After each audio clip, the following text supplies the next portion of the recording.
રાધે રાધે, જય સિયારામ. આપણે રાધા રમણ ચરણદાસ દેવજીનું ચરિત્ર ચાલે છે. રાધા રમણ ચરણદાસ દેવજીના ચરિત્રમાં આપણે હવે પહોંચ્યા છીએ કે નવદ્વીપ આવે છે રાધા રમણ ચરણદાસ દેવ. તો નવદ્વીપ આવ્યા ને તો ત્યાં એક યુવક રાધા રમણ ચરણદાસ બાબાને મળવા આવ્યો. એ યુવકનું નામ હતું રામદાસ બાબા. એ રામદાસ બાબા જ પછી રાધા રમણ ચરણદાસના પ્રિય શિષ્ય બન્યા, પ્રિય શિષ્ય બને છે. અને રામદાસ બાબા જગત બંધુ પ્રભુ સુંદરદાસના અનુગત્યમાં ભજન કરતા હતા. જગત બંધુ સુંદરદાસ એવા મહાપુરુષ હતા કે રાધા નામ પણ સાંભળી શકતા નહીં. એને કોઈ રાધા બોલતા ને તો ગંગાજીમાં કૂદી પડતા. એવડા મોટા મહાપુરુષ. એટલે રામદાસ બાબા એને છે ને, રામદાસ બાબા છે ને જગત બંધુ સુંદરદાસ ને રાધા નામ ન સંભળાવતા, રાધિકાની જગ્યાએ સારિકા કહીને બોલાવતા. જગત બંધુ સુંદરદાસ નું નામ પેલા રાધિકા હતું, કેવું કઈક હતું. તો એ રાધિકાને સારિકા કહીને બોલાવતા. ખબર છે રાધિકા બોલીશ ને તો ભાવમાં આવી જશે અને ગંગાજીમાં કૂદી પડશે. આવું એનું જીવન હતું. પછી રામદાસ બાબા આવ્યા એટલે કીર્તન થયું. ખૂબ જ કીર્તનમાં રમઝટ બોલી. અને કીર્તન પછી રાધા રમણ ચરણદાસે કહ્યું કે રામદાસ મારી પાસે આવતો જાતો રહેજે હો, એમ કહે છે. મારી પાસે આવતો જાતો રહેજે. તો કે હા ગુરુજી આવતો જાતો રહીશ. પછી નવદ્વીપ કીર્તનનો પ્રોગ્રામ પૂરો કરીને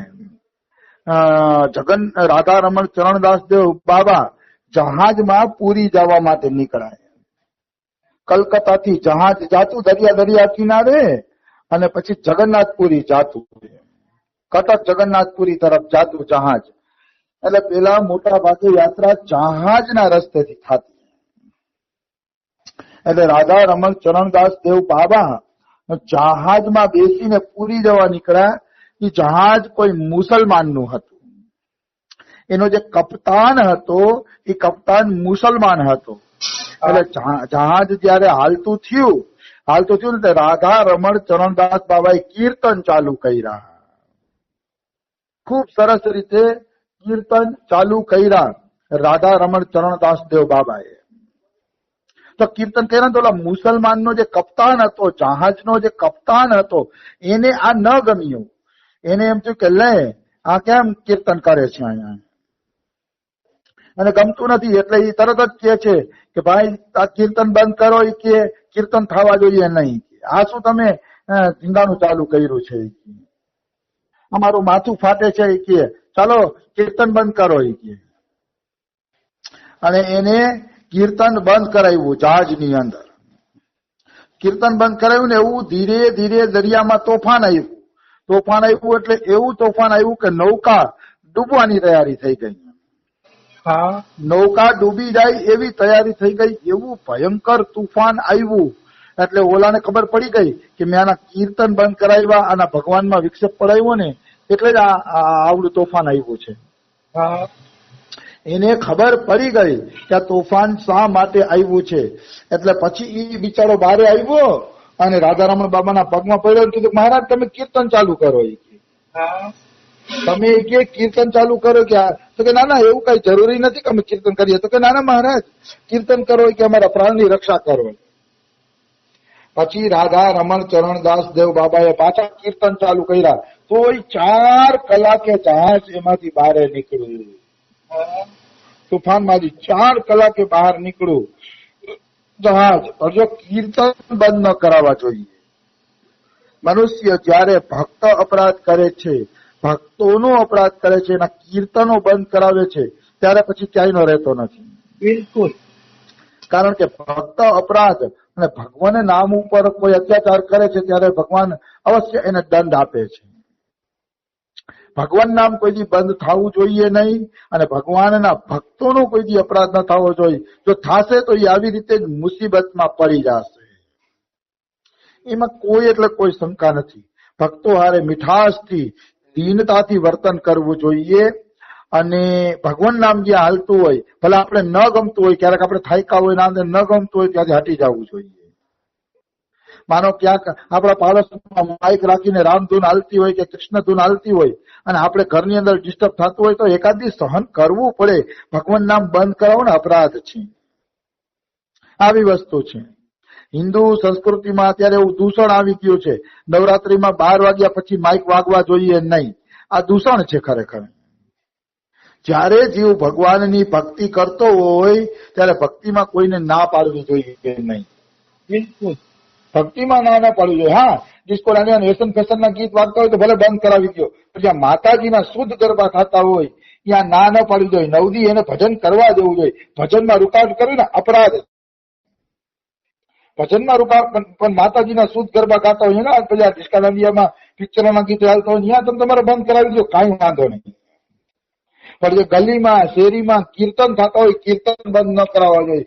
કીર્તન બંધ કરાવવા અપરાધ છે. આવી વસ્તુ છે. ઘણા લોકો એમ કહેતા હોય છે નવરાત્રીમાં પરીક્ષા આવે છે. અરે સરકારે પરીક્ષા આડાચૂકી ગોઠવવી જોઈએ ખરેખર.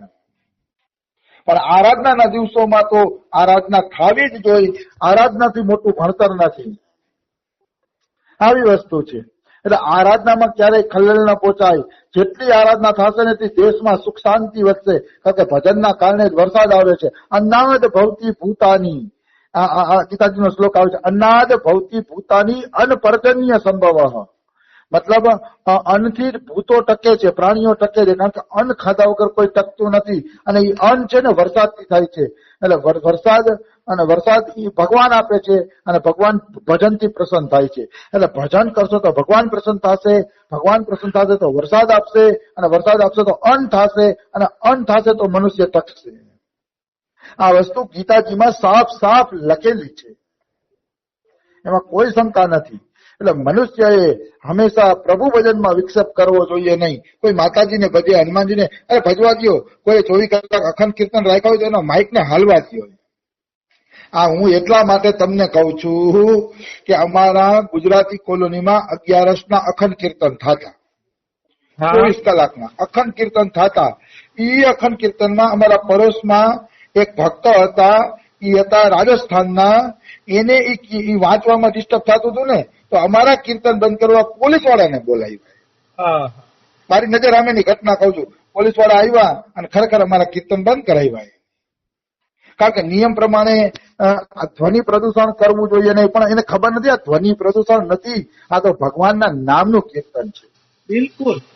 તો એ ભાઈએ પોલીસ વાળા બોલાવ્યા હતા. પછી અમારું માઇક બંધ કરાયું. પછી અમે સાદી રીતે ઘરની અંદર કીર્તન કર્યા. આ મારી નજર સામેનો દાખલો છે. અને એ વ્યક્તિને ભક્ત અપરાધ લાગ્યો કે ગુજરાતી કોલોનીમાં ટકી નો શક્યો.